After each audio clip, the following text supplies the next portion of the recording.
Blessings and salutations. So good to be with you all once again for episode 3 of Sound Mind. I'm licensed therapist, your host for season 5 and 6 and 7, and whatever else the Lord will have us to do in this project together. I hope all is well, that you've been blessed. If you're tuning in today, that means that you have been seen versus viewed. So we want to thank God for that.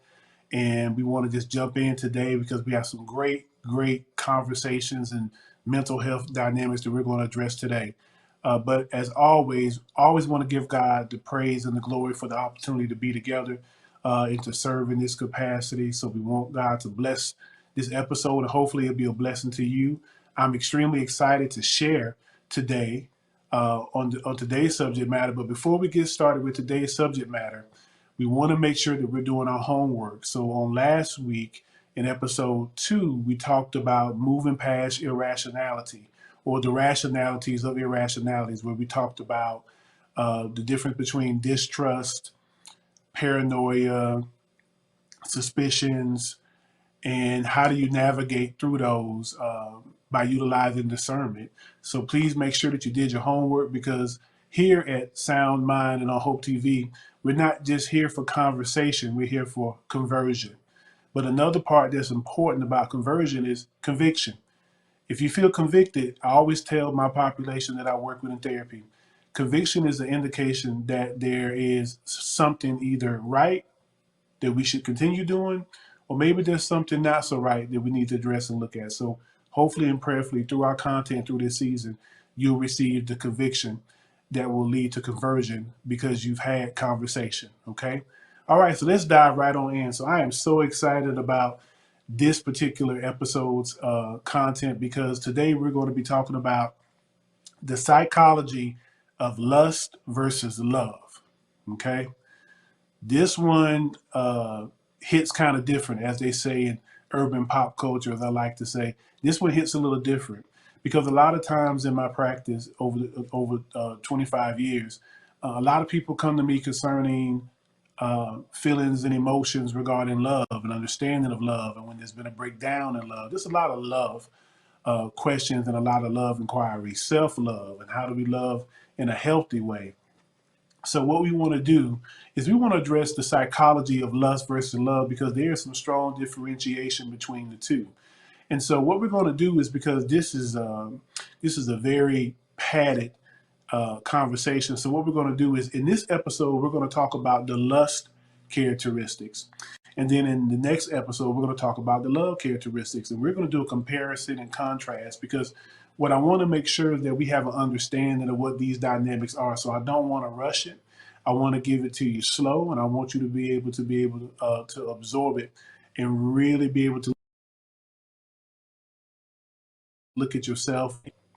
Now, one thing that I want to say as well, when I was reviewing the literature for this particular episode, and I was doing my research over just different case studies over the years, I thought about something that is written in Ecclesiastes rather 1:18. I want to recite that scripture to you, because you'll find yourself experiencing this as you go deeper and deeper this season in Sound Mind. And what Ecclesiastes 1:18 says is, "For with much wisdom is much sorrow. As knowledge increases, grief increases as well."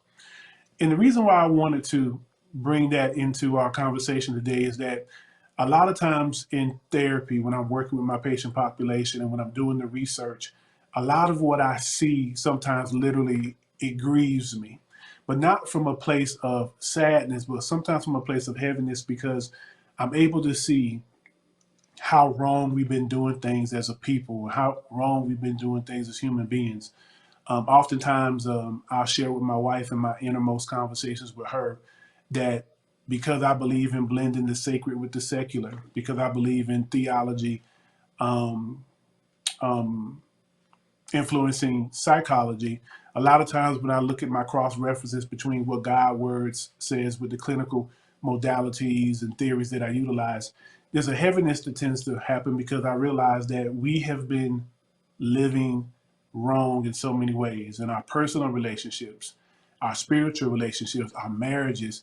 Sometimes it just gets heavy on me, because I realized that we've just been doing it wrong, and we've been shorting ourselves out of the blessings of what relationships are supposed to be and the promises of God's blessings. And so I thought about that scripture and wanted to share that, because as you learn more and you begin to reflect in your own life, you're going to probably experience that heaviness as well. As you're going to look at yourself and say, possibly, I've been doing this wrong for a long time.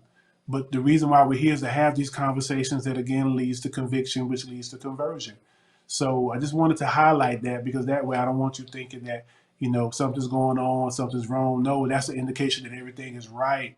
Because with that increase in knowledge, we're going to be grieved in a good way, because it's going to make us want to move and do some things. Okay. So now that we got that out the way, now that I've done my disclosure, I want to hop right on into this psychology of lust versus love. And this is the lust edition. Okay. Before I start, I want to lay the backdrop as far as biblical references, because we always want to set the foundation from a biblical, and then we're going to tie together the clinical therapeutic aspect after we, of course, put everything in order. And what I want to reference is 1 John 2:16. Okay. 1 John chapter 2, verse 16. And what that scripture says is, for everything, the lust of the eyes and the pride in one's possessions is not from the Father, but is from the world. And the world, with this lust, is passing away, but the one who does the will of God remains forever. Okay? So the first thing that we want to establish is lust doesn't last. Let's just get that out there in the open. Lust does not last. Okay? So when we talk about lust, we want to talk about having an understanding of what lust really is, not from a definition perspective or just the common verbiage that we hear, but we want to get an understanding of the characteristics of lust. Okay.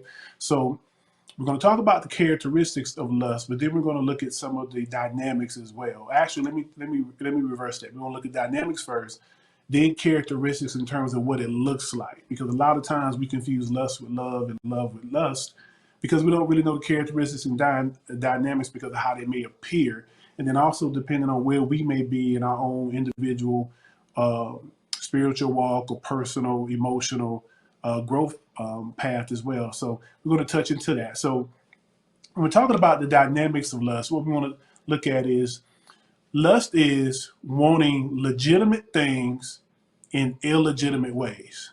Okay? Let me say that again. Lust is wanting legitimate things in illegitimate ways. Okay? Another way that I like to often look at that and spin that is lust is wanting the right things the wrong way. That sometimes and oftentimes leads to our harm. Okay? Now, a biblical word that we've heard a lot of, but we probably never really coupled it with the concept of lust is coveting or covetedness. Okay, you hear that? That's one of the big 10, as I like to call them. We have the 10 commandments that God gave Moses for his people, and one of the 10 commandments God addresses not coveting what your neighbor has. Okay, so coveting is actually the biblical term for lust. Okay, so when we talk about coveting and lust is desiring and pursuing that which is not legitimate for you to have. Okay, so let's look at this from a application regard. So when we think about lust, let's say it's a legitimate need to want food. Okay, that's a legitimate need. We all got to eat. But lust is when we kind of go over into gluttony or overeating. Okay, so you want something that's a legitimate need, which is food, but then how you go about it and pursuing it, there being a harmful demonstration and impact on your behalf, is when it becomes lust. Okay, now I'm going to say this word. Okay, and we're all adults here on Hope TV, because this is actually, when we think of lust, it does come up probably primarily from a physical regard. So let's have the sex reference. Okay, sex under God's order is not a bad thing. Okay, That's a whole different episode. We'll touch that probably later on in season 1, if not maybe I'm sorry. We'll touch that later in season 5, if not maybe even season 6, because that's a real deep one therapeutically. But sex is not a bad thing if it's up under God's ordinance in the manner in which He created it to be. But immorality, again, the illegitimate way of going about sex is when there's lusting and coveting that tends to happen, okay?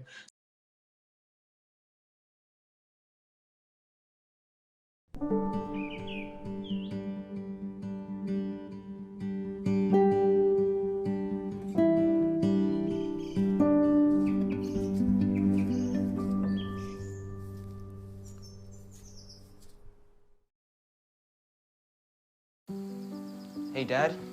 I need your help asking Jessica to prom. Of course. Love is like the ocean. You have to tread the Oh, waters. Dad. That's not the kind of help I needed. Hey, Jessica. Will you go to prom with me? Yes. You don't have to be perfect to be a perfect parent. Thousands of teens in foster care can't wait to share their first with you.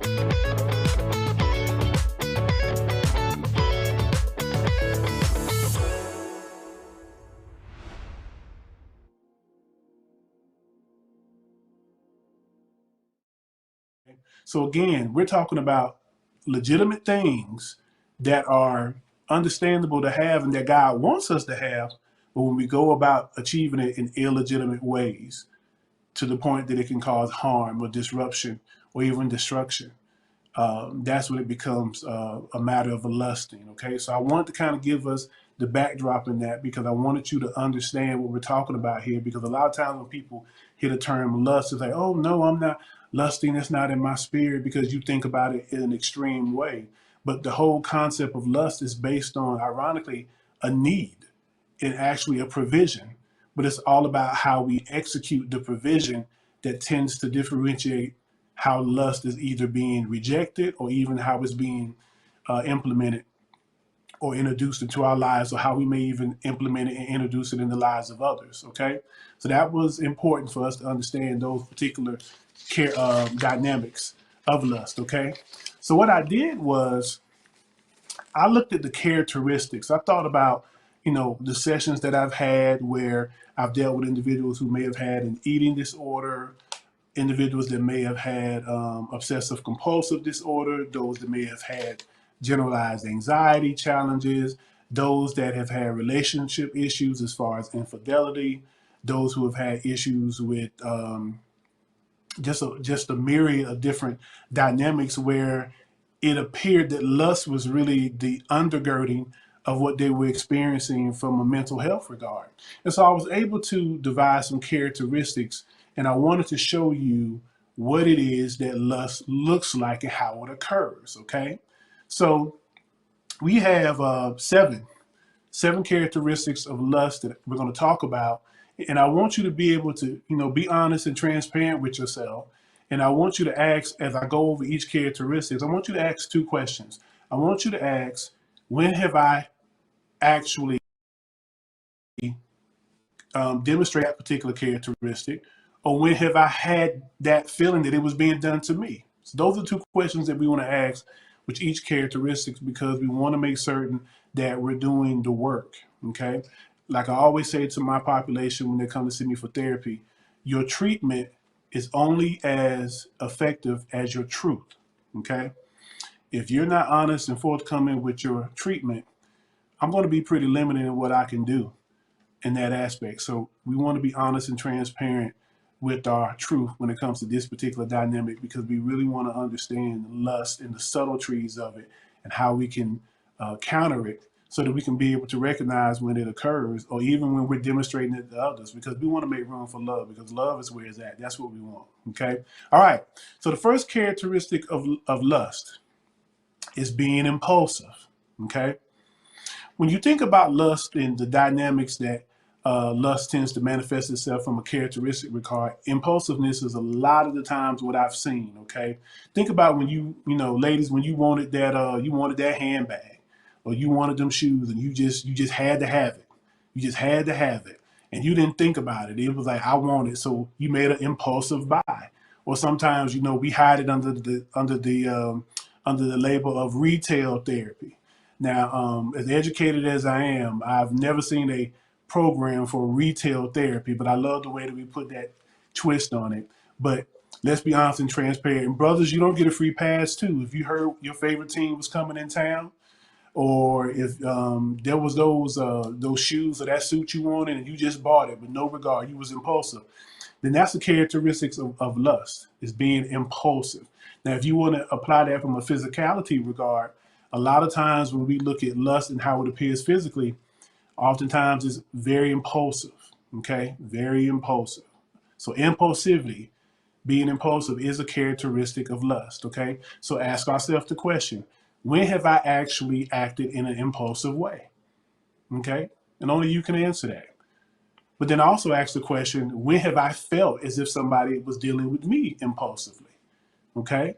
So that could be a reflection of some possible lust occurrences in our life as far as that's concerned. Okay? All right. The second characteristic is reckless. Okay? Lust has a reckless component to it. Because when lust shows up, a lot of times we throw all caution out the window. We don't think about long-term consequences. It's completely just reckless. Things that we probably wouldn't do if we took time to be rational and to think things out. Typically what would occur is we probably will make a much better decision, but because we're reckless, we're not thinking about the consequences. And we're not thinking about the impact that it's going to have, not just on us. Okay? So in recklessness is also a characteristic of lust. So ask yourself again the question, when have I actually been reckless? And be honest with yourself, okay? If that means going back to your younger years, going back, to some of your undergraduate years, your college years, your teenage years, just be honest with yourself, okay? So when was the time that you actually were reckless? But then also, when was there a time where you actually felt somebody was reckless with you? Okay, may have put you in a position where they put pressure on you to do something, and you felt as if, okay, there are consequences to this that could be long standing, and they were being reckless. Okay, so that's something to consider. That's definitely something that we want to consider. All right. Third attribute of lust, selfishness. Being selfish or selfishness, okay? A lot of times when you're talking about lust and we looked at being impulsive and being reckless, it's quite natural to see how selfishness will come into play. Because a lot of times with lust, we're just thinking about the right now. We're just thinking about us. We want it now, now, now, now. We're not thinking about anybody else because we're lusting. We're lusting for whatever that thing is. So again, ask yourself the question, when have I actually, if I'm honest with myself, been selfish? And when have I also felt as if people were being selfish with me? Okay. Now, just as a point of insight, it doesn't just reflect on physicalities. These things can also be done emotionally. People can lust emotionally. People that are attention seeking, okay, that's a lust for attention. People that have a hard time listening to folk, that could be a lust for control. So it's just so many different ways that lust can manifest itself. It's not just physical. It can definitely be emotional, mental, and it can be spiritual. It can be spiritual. Okay. So I just want to put that out there because I don't want you to limit yourself in terms of your overall insight of the information, how we can apply this to move to higher ground and to having the sound mind that we are pursuing. Okay. Now, the fourth of lust is momentarily. Momentarily. Okay. A lot of times when you're talking about lust, it is right there in the moment. All it cares about is that moment, being momentarily focused. It doesn't think about the past. It doesn't think about the future. It's just in that moment. It's funny because we live in a culture where oftentimes you hear people say, you only live once. you're only gonna, you want to get one trip and, live life to its fullest. Well, I hear that and I can appreciate that in theory, but you make the wrong decision. And it doesn't feel like you just have one trip, on this life. You can feel as if you're living many punishments because of the decisions that we make because we're not exercising good judgment and we're operating from a spirit of lust. So lust has a momentarily focused agenda. It's not thinking about the past or the present. So again, let's ask ourselves the question: when have I actually operated in the moment without any regard to the past or the future? Or when have I felt like somebody dealt with me in the moment? Okay. And that can be applied in a lot of ways. One thing that comes to my mind is sometimes when you get a person that calls you for a sales call, and after you have kindly told them that you were interested, they just felt as if that moment, they just had to capitalize on that moment. And as a result, they would demonstrate some of these other characteristics, the impulsiveness and the selfishness of wanting to take that moment because they were lusting for that next sale or that next commission. Okay. So just again, be mindful of not just internal applications, but also external as well. Okay. All right. So the fifth characteristic, okay, lust is impossible to feel. And when I say feel, I mean FILL. Lust is impossible to feel. You never get enough. You never get enough. How many handbags, good sisters, does it really take? How many pairs of shoes? Okay. Brothers, how many Jordans do we really need to have? How many suits do we really need to have? When you out there, we just bought it. Well, it was on sale and I had to have them. And, it was on sale and, it was a limited edition. But you got 40 sitting at home. Like really, it's impossible to feel. So that's what we look at when we look at lust. It's never enough. It's never enough. And that's always a very careful place that we have to tread, because when something is never enough, that means we're always searching for something. Okay. So when you look at things from a lust regard, it's going to have that feeling of it's impossible to feel because there's a lack of something. And, we got to figure out what that is. And, of course, we could do that in therapy. If you see that, no matter how much you have, it's never enough. Maybe we don't have the emotional or spiritual maturity to be able to be thankful to the point where we say, okay, I got more than enough. I got more than enough. And I'm more than at peace with what I do have. So that's a characteristic as well. That's the fifth characteristic. And again, asking ourselves the question, when have I actually felt as if something was impossible to feel? So when did I feel like I just couldn't get enough of? It doesn't mean, you maybe have something once or twice and that's just it. But when you start manifesting your life patterns to feel something at no regard for in no regard for the consequences or the impact, that means it's impossible for you to feel. So you may want to see either myself or one of my peers about that, because we want to see what's at the core of that impossibility to feel. Okay. But then also, when have I felt that it was impossible to feel whatever it was that those that I'm in relationship with may need? Sometimes we may feel as if it's impossible to please a parent. It's impossible to do enough for our spouse or our mate. And that's after we put forth good effort. So I don't want you all going to your parents or to your mate and saying, well, I heard on Sound Mind, the therapist said that you're impossible to feel. No, this is if you put forth the effort. Okay. So if you put forth the effort considerably and consistently, and it seems to not move the needle, then you probably need to come see myself or one of my peers, and let's have that conversation one-on-one therapeutically. Or maybe you need to bring your mate, your spouse, or your parents in. Okay. So nobody's above reproach when we look at any of these. So it's just a matter of all the different ways that we could apply it, because we definitely want to be convicted to have that conversion in our life. Okay.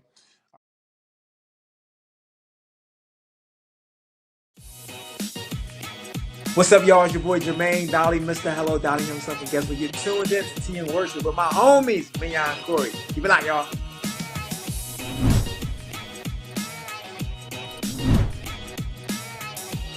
Hey y'all, it's Candy West, and you're watching Tea and Worship with Mignon and Corey.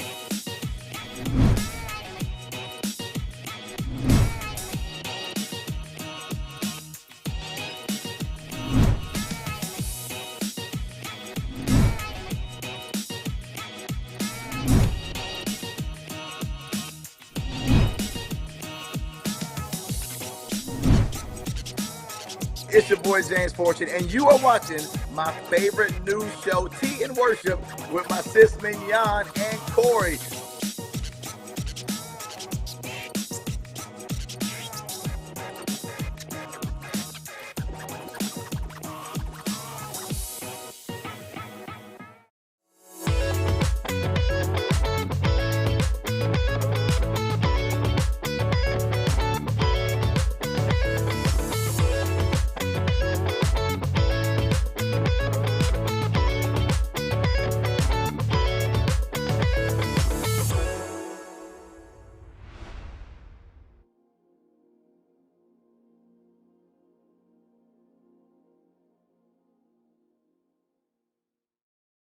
So the sixth characteristic is chaotic. Lust has a chaotic demographic to it, okay?